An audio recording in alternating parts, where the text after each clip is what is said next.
So it's the holiday seasons now, and you have seen these little one-hat wonders, these Sesame Street ones. And of course, this year they've come out with a lot of different ones too. They have rabbits and dogs from different companies and, and cats and whatever you can think of, they probably have in a one-hat wonder. I happen to have Sesame Street, so this is what I'm going to talk to you about today.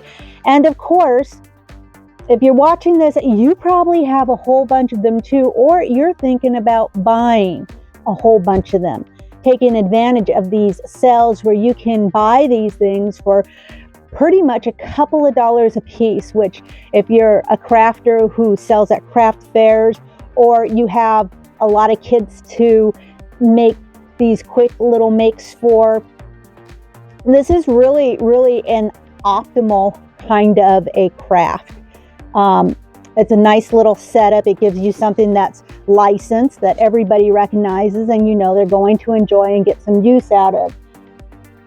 But now that you've got them and you've got through a couple of hats, if you're like me, you're probably thinking, now what? What can I do with these to make them more interesting? Because after all, we already know that the label only has instructions to make one of these hats with a knitting pattern. Well, for those of us who don't knit, those of us who are crocheters, this is a bit of a problem, right? And so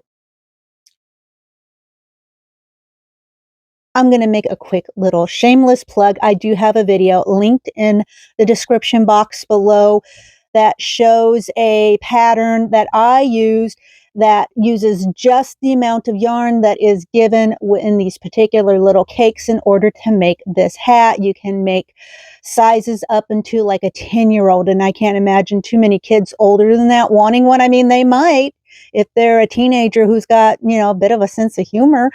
But at any rate, if you want that pattern, it's below. Also, Lion Brand, if I remember correctly, has a written pattern in their free section for a crocheted beanie that goes with this one hat wonder. Hello, my name is Sig. This is Essential Crochet, and you, of course, are always welcomed here. If you like what you see, go ahead and subscribe, hit the like button, and the notification bell. These are all things that help me grow, and when I can grow, I can bring you more content. Okay, with all that out of the way, let's just start talking. So I made the typical hat, right? So let me show you the typical beanie that I have available. I have the Cookie Monster one, and this is just your little basic beanie. This is what you can expect the pattern to look like when it's crocheted up. And then also we have Big Bird. And then I have an Elmo, another beanie. And then I have an Oscar the Grouch. So now you can see between the two sizes, I have a small and then I have the medium size. So the small size is going to fit a child up until about 3 years of age, 1 to 3-ish. And then this one is going to fit a child between the ages of 3 and 10, right? So this is just the basic beanie, and the basic beanie that I have a pattern for in the video link below. Now, after a few of these, and I am making these for charity. In fact, I'm trying to get this video done and rushed out the door today because today is the day I'm taking everything to the pregnancy center that has a thrift store in my area. In order for them to be able to hand these out to children and new mothers for their children if something that they might like to have. After the first couple of them, I get a little bored. If you're anything like me, or if I'm anything like you, I get bored kind of quickly. And so I needed to mix things up. And now I have a very healthy stash. I have a very healthy yarn stash. And so in this particular case, what I did was I made a basic granny square. So these are for charity, and I didn't want them to take up too much more time, but I wanted them to be interesting, right? So not too much more time to make, but interesting. So what I did here is you can see I broke into my stash and I found a yellow yarn that I had available that made the beanie itself. And then I used the yarn that came with the actual cake that was available in the One Hat Wonder cake. And I made these little granny squares, seamed it out, trimmed it with a little bright orange, and voila, a very interesting, fun, and colorful hat.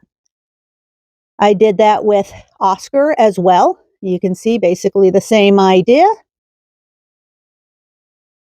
And then now with Elmo, I was working with less scraps in the colors that I was looking to match up the cake with. And so what I've got here is I do have the standard granny square that we had talked about because it works up fast. It's a no-brainer. I can do it quickly and I don't have to think too much about it. And then I had a little bit of red, so I used the red on part of the beanie, and then here I even had less gray, but these colors all work very well together. And so as you can see, this makes a great little beanie at no additional cost to me because these are my scraps. This is from my stash. So now by this time, I'm starting to get bored again. I'm about overdoing a bunch of hats. And so I decided, well, what else can I make with these? And it seems to me that the logical jump for this is going to be a lovey. And so I'm still using my scraps from my scrap bin to help augment the yarn given to us in the original cake. And so as you can see, the first one I've got is Oscar the Grouch. Basically, he's made using a basic granny square stitch, and it is a basic granny square using the original yarn provided in the cake. And then of course I used the scraps from my stash to make the arms and the trim. Now also another thing that I did with these loveys, just to give them something to hold on to, um, a way to allow the head and the arms to bite into something so that they stay sturdy and give little hands something to hold on to. I just made a simple sphere and stuffed it and then used that as my anchor for the rest of the piece. So this little guy can take some abuse and it's not going to hurt anything. Of course, I've got Big Bird here, same basic construction. Also, with this, I made a hexagon. So I basically did a granny square stitch in a hexagon.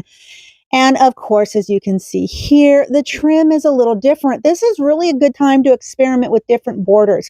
Like maybe you've been wanting to try out some different borders, but didn't really have anything to put it on, and you didn't want to use up some of your good yarn or the yarn you had slated for another project. So this is a great way to really try out that new border technique in a way where you only use your scrap yarn and you get a good feel for what that's going to look like in the end. And since this is a child's lovey, if you're not particularly happy with the way it turned out, the baby probably isn't going to care much. They're just going to love their little personal blankie.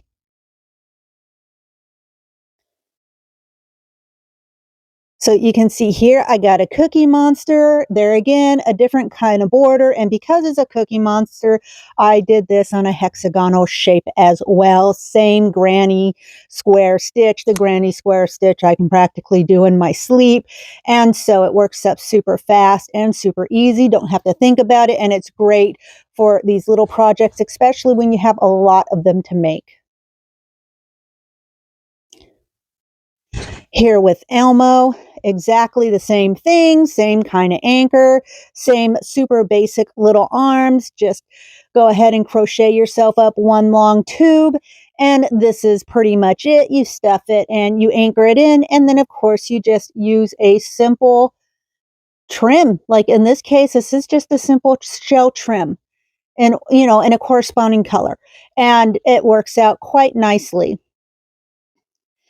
And if that's not quite enough for you, if you still get a little bored but want to add a little extra personality to this thing, like I don't know, I try to do because I do get bored. Um, we do something like you did with Super Grover, okay? So, what's exciting and new about Super Grover? Everything is pretty much the same as before, as I explained. Well, Super Grover in this case has his cape. Little extra scrap doesn't take much, didn't take much to get Super Grover cape going on. So, yeah, I mean, that's okay. So I'm a dork like that sometimes, but it's these little details that I think add so much fun to a piece that can otherwise get maybe a little boring after you've done so many of them.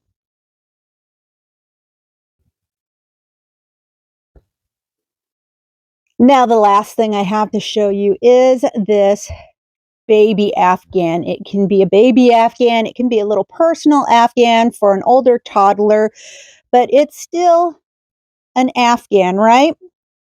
So, what I basically did was, again, as you can see, these are your basic granny squares. And just like with the hat, with the granny square hat for Cookie Monster, I had a little bit of this extra yarn left over. So I went ahead and I made chocolate chip cookie granny squares. And you saw that on the granny square hat as well for the Cookie Monster. And so I had 3 of those and I was able to fit this in. Basically, the cakes provided me with, approximately 25 of these granny squares that worked out just perfectly because I used 4 cakes. So you figure 5 granny squares a cake. And so it gave me the perfect size Afghan or personal Afghan for a small child. And then, of course, with each of the heads provided in these One Hat Wonders, I just attached them to each corner. And so, what a fun way. This is so cute. And a little kid, I think, is going to love having these little heads hanging off the corner of their blanket. I mean, this is just enough personality to not be super crazy and over the top, but still a lot of fun for a little person. And so, scratch my nose. So these are just a few ideas that you can make with these One Hat Wonders. I mean, really your options are only limited by your imagination and what you might have in your scrap bag, because I know there's so many of us who get these because, yeah, you're just like, oh, good price, we'll buy a bunch, I'm gonna sell them, I'm gonna this, I'm gonna that, I'm gonna donate, I've got 10 kids to make hats for. And right now, with the holiday seasons being as they are, they're like $2 a pop. You just can't beat it. So, yeah, I think that's about it. I mean, that's really all I have to say on this. However, I would like to wish you a most wonderful holiday season, and I look forward to seeing you again soon. Stay safe, enjoy your families.